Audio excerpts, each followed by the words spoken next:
बस हिन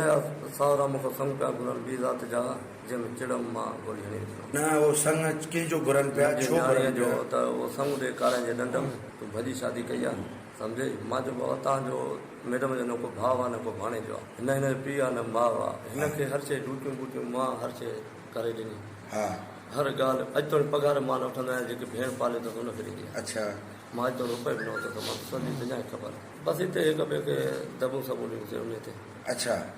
छा चई तोखे? पोइ चई धीउ ॾे न त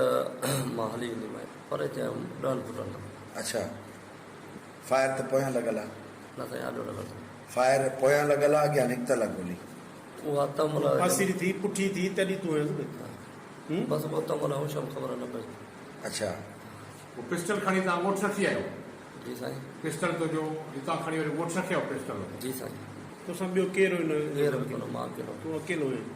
माना तूं पंहिंजी घरवारी खे पाण अकेलो मारियो आहे जी जी साईं ऐं हिंगोजा में औरत पुलिस इंस्पेक्टर ज़ुलेखा अंसारी जे क़त्ल में संदसि मुड़ुस जे मुलविस हुजण जो इंकिशाफ पुलिस मूजिबि जवाबदार जावेद मंगणे जो लेडी पुलिस इंस्पेक्टर खे क़त्ल करण जो एतराफ़ करे वरितो जवाबदार जे कब्ज़े मां वारदात में इस्तेमालु थियल पिस्टल बि हथु कयो वियो पुलिस शक जे बुनियाद ते ज़ुलेखा अंसारी जे मुड़ुस जावेद मंगणे जो खे गिरफ़्तार कयो हो जवाबदार पुलिस अॻियां पंहिंजे वीडियो बयान में ॾोह जो एतराफ़ कंदे चयो आहे त हुन अकेले ई पंहिंजी ज़ाल खे संगावती मामले तां क़त्ल कयो आहे